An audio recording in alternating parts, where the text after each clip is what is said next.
of NCERT, that is in grade 8, square and square root. My dear students, in this we have to study about the square number.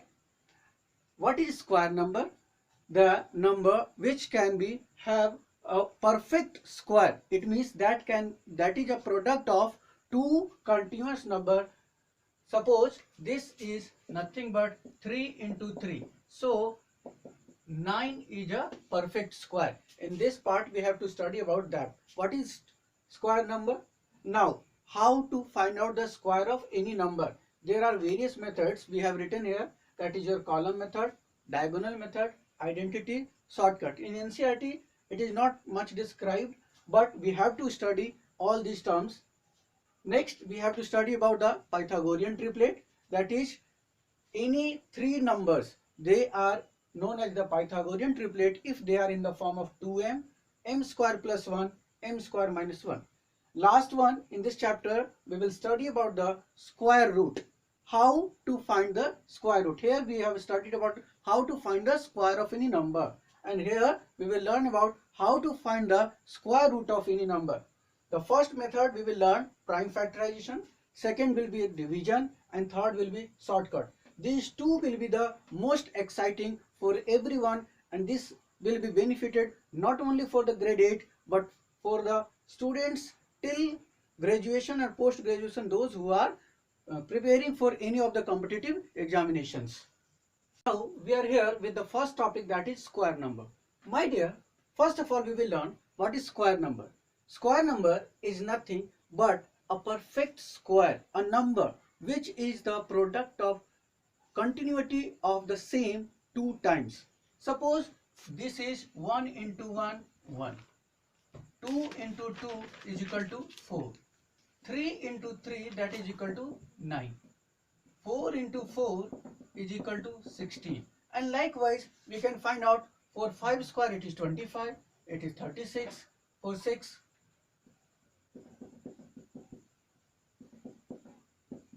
and so on. It will keep on going.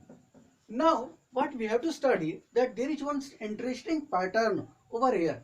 If we write 1, 4, 9, 16, 25, 36, there is a difference which will make you surprised, or you can say that which will create some interest in this topic. Let us understand. What is the difference of 4 minus 1? This is equal to 3. What is the difference between 9 and 4? It is 5. What is the difference between this? This is 7. This is 9. And likewise, we can say that it is in the continuity of odd number, and this will continue and it will be followed till last. It is applicable for all the numbers. Here to learn, in this module we will learn about how to find the square of any number.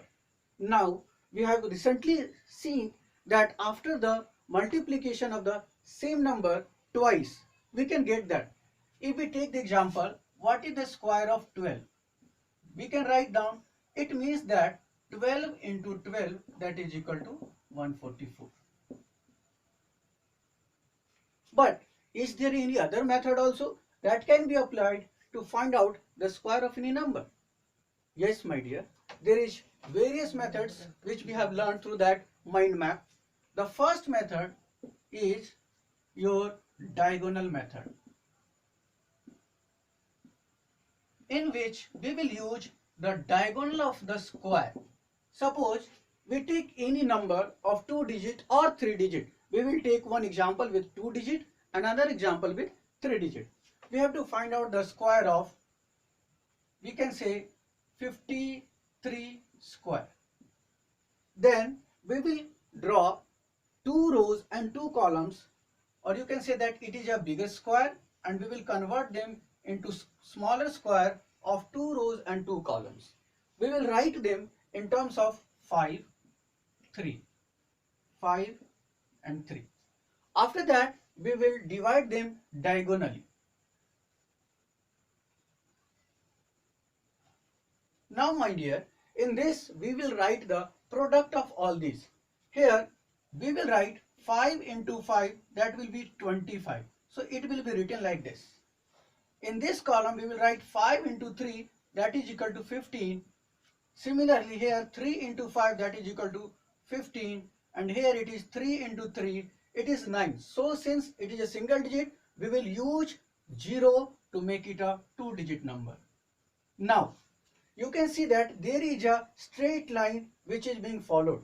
We will find out the sum of this. So here we are getting 9, here it is 10, here it is 7, and here it is lastly 2. Here in second case it is two-digit number. So we will take just unit place and take the next number or to the carried forward to the next place. So now this is single digit. This one have come to this place, so it is now ones digit. So finally we have got our answer that 53 square is equal to 2809. We will take another example of the same method that will be of 3 digits. Suppose we take the example, my dear students will say that if I take example of 253, we have to find the square of this one, 253. So like this, we have to take a big square in which we will divide them into 3 rows and 3 columns.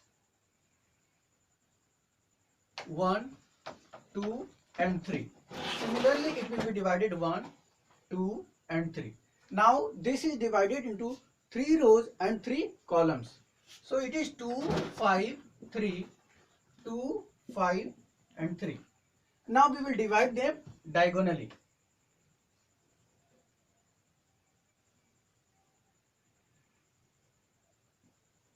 Same, we will product them, right? If it is in the single digit, we will use the 0 to make it a two-digit number. And you know that maximum possible unit digit is 9 into 9, that is equal to 81. So only two-digit possibility. Some of you might have the doubt that there may be a third digit number. So it is not possible because the largest one-digit number is 9 and 9 into 9 is 81. So here 2 into 2 it is 4. It is 2 into 5, 10. 2 into 3, 6. 2 into 5, 10. 5 into 5, 25. 5 into 3, 15. 3 into 2, 6. 3 into 5, 15. And 3 into 3, that is equal to 0, 9. Now we will add them, or you can say that we will find the sum of all the diagonal straight line. It is 9. It is 10. It is 6 plus 1, 7, 12, 13, 19. Here it is entire 0, only 2 is here. In this column we have 4 plus 1, 5 plus 1, 6. So we can write for this as a 6. Here it is 0, so no need to write it. Now my dear, here it is 1 digit, so it is our result. Here it is 2 digit, it is our result. So though 1 will be added to this next place, now it is 20. 0 is our result, 2 will be carried to the next place, it is 4. It is a unit place number, so it will be the result. So finally we can write that 253 square is equal to 64009. So I think my students have understood that how to find the square of any number using diagonal method.